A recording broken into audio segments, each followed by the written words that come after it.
Jangan lupa like, comment, and subscribe channel YouTube TVRI Bengkulu dan nyalakan lonceng notifikasinya.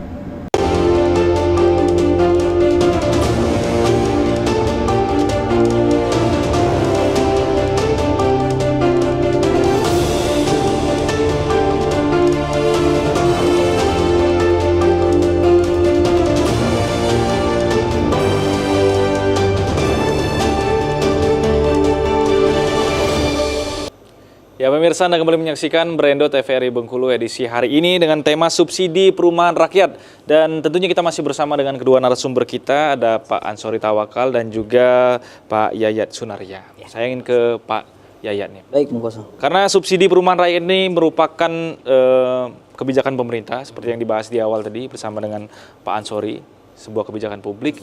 Nah, apa yang menjadi kebijakan yang dilakukan pemerintah ini kan biasanya dia sudah standar gitu, mulai dari harga yang ditetapkan dan lain sebagainya. Nah, kalau pihak bank sendiri, BTN di sini seperti apa melihatnya? Baik, terima kasih Bung Koso.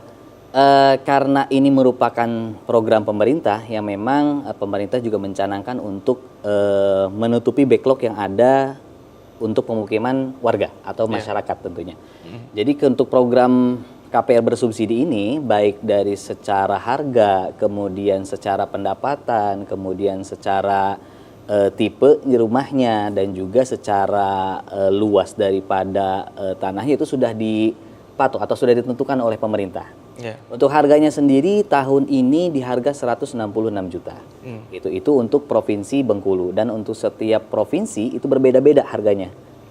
Kalau untuk Bengkulu adalah di 166, tetapi itu merupakan batas maksimal, gitu. Artinya kalaupun misalkan di bawah itu tidak dipermasalahkan selama memang tidak melebihi daripada batas maksimal harganya, gitu loh. Karena kan itu juga kembali kepada dari postur bangunannya seperti apa, kemudian nilai tanahnya seperti apa, dan juga komposisi untuk bangunannya juga seperti apa. Itu yang memang bisa mempengaruhi dari harga jual yang nantinya ditentukan oleh pengembang atau developer, gitu loh. Kemudian terkait dengan pendapatan, untuk pendapatan sendiri tadi disampaikan di awal bahwa untuk yang single income atau yang dia masih single, itu maksimal pendapatannya adalah di 7 juta, gitu. Dan untuk yang joint income atau yang sudah berkeluarga itu maksimal pendapatannya 8 juta. Gitu. Itu yang masih berhak memiliki kesempatan pembiayaan fasilitas bersubsidi. Artinya kalau misal dia sudah melebihi itu berarti dia memang bisa dibilang tidak layak lagi untuk mendapatkan fasilitas bersubsidi karena kita kembalikan kepada tujuan awalnya betul untuk masyarakat MBR seperti itu sih. Masyarakat. Betul. Dan saya juga sangat-sangat menghimbau tentunya untuk generasi-generasi muda atau milenial karena tren saat ini kan untuk properti sudah cukup lumayan dipahami atau juga dimengerti oleh masyarakat khususnya untuk generasi milenial. Jadi kesadaran untuk mereka memiliki rumah itu sudah muncul. Gitu, walaupun memang terlepas dari dorongan orang tua, terlepas dari lingkungan dan lain sebagainya, yang pasti kesadaran dari generasi kita untuk milenial itu sudah muncul untuk kesadaran memiliki rumah, gitu loh. Nah, untuk memiliki rumah sendiri ya menurut saya sangat sama sekali tidak ada ruginya, gitu loh. Artinya kita sudah memiliki penghasilan, kenapa tidak kita memiliki rumah, gitu loh. Satu hal yang didahulukan itu betul. Ketimbang kita katakanlah untuk pembelian yang lainnya ya kenapa tidak kita memiliki rumah terlebih dahulu dengan saya sampaikan bahwa secara cicilannya tetap, gitu loh. Kalau kita asumsikan seperti ini Bung Boso, untuk angsuran 1 juta atau 1.200.000 mungkin pada saat ini terasa berat, gitu, terasa berat dengan penghasilan yang ada. Tetapi kan sekian tahun mendatang penghasilan akan meningkat. Betul, secara nominalnya sama. Cuman secara nilai daripada nominal itu bisa jadi berubah. Gitu. Pengaruh inflasi dan lain sebagainya. Betul, pengaruh inflasi dan lain-lainnya. Artinya dengan 1.200.000 ya mungkin di 5 tahun atau 6 tahun kemudian seharga 800 sekarang bisa jadi untuk nilainya, gitu. Kita kan nggak tahu. Cuman yang pasti bahwa untuk perumahan bersubsidi untuk cicilannya dari awal tenor kredit sampai dengan akhir tenor masa kredit dia tetap seperti itu, Bung Boso. Oke, semakin menarik. Saya ingin ke Pak Ansori, lihat situasi seperti saat ini kan dengan kebijakan yang sebenarnya sudah sangat luar biasa dari pemerintah untuk memberikan subsidi, ke depan Bapak melihat peluangnya seperti apa nih Pak dalam hal pelaksanaannya? Oke, kalau kita lihat secara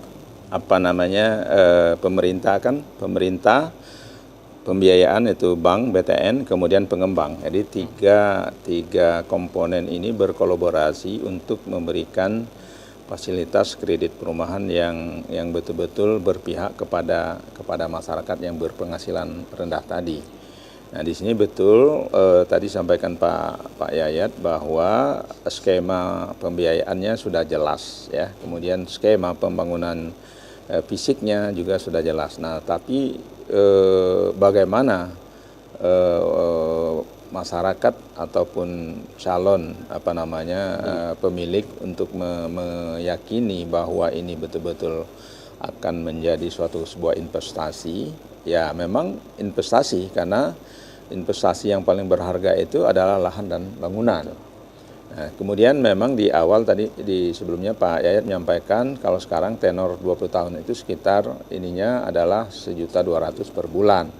Nah, nilai 1.200.000 per bulan nilai saat ini memang relatif agak besar. Misalnya gajinya 4 juta, berarti 25% dari gajinya udah harus terambil untuk cicilan. Nah, tetapi jangan salah Bung Poso bahwa artinya salah satu indikasi masyarakat sejahtera itu adalah kepemilikan terhadap rumah. Nah, jadi keluarga kecil itu kalau dia sudah memiliki rumah ya sudah dianggap dia sudah kelas menengah. Kalau dia walaupun penghasilan besar tapi masih nyewa atau kos, belum dianggap sukses. Nah, ini budaya kita. Jadi orang tua masyarakat ya Pak? Ya, jadi aspek budaya ini adalah orang yang berhasil atau keluarga yang berhasil itu sudah memiliki rumah, sudah memiliki kendaraan, anak sekolah kan gitu. Nah, dari konteks kebijakan pemerintah sudah sangat tepat dan sangat berpihak kepada masyarakat kecil. Tinggal lagi implementasinya ini yang perlu kita kawal bersama. Terkait dengan tadi saya sampaikan P yang terakhir adalah pengembang. Nah, pengembang harus betul-betul memahami syarat-syarat teknis dan syarat-syarat RDTR-nya. Artinya peruntukan rumah ini sesuai dengan rencana tata ruang kota atau kabupaten itu sudah ada peruntukannya. Nah, ini jangan sampai yang bukan peruntukannya dibangun rumah perumahan subsidi. Karena apa? Karena memang syarat untuk pengembang itu dia harus menyiapkan lahan, kemudian dari lahan yang ada 30% itu harus ada RTH-nya. Jadi RTH itu artinya kawasan ini ruang terbuka hijau. Ya, ruang terbuka hijau ya. Ruang terbuka hijau ini harus diikuti. Demikian juga untuk fasilitas umum, fasilitas jalan dan seterusnya itu harus disiapkan. Nah, ini yang harus secara kebijakan publik, karena kita tidak menginginkan kawasan ataupun lingkungan perumahan tadi itu menjadi akibat ada dampak lain. Misalnya katakanlah kalau gorong-gorongnya atau saluran drainase yang tidak berfungsi akan menyebabkan banjir. Nah, ini yang harus kita kawal dari sisi implementasi dan pelaksanaan pembangunannya oleh pengembang. Nah, inilah yang terjadi kalau dari pemerintah daerah kurang adanya pengawasan terkait dengan tadi RTH-nya, ruang terbuka hijau, terkait dengan fasilitas-fasilitas lain, air, listrik dan seterusnya ini jalan.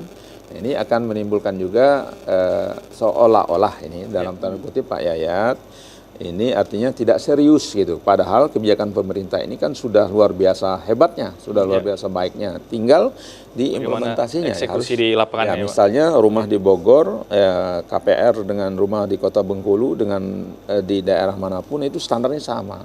Baik dari sisi kekuatan kekuatannya, kemudian keindahannya, kemudian tata letak dan segala macam syarat-syarat keindahan sebuah kawasan perumahan bersubsidi. Nah, ini harus diikuti betul oleh pengembang. Oke, semakin menarik pembahasan kita, Bapak. Kita harus jeda terlebih dahulu. Kita akan lanjutkan di segmen berikutnya. Pemirsa jangan kemana-mana, tetap di Brando TVRI Bengkulu.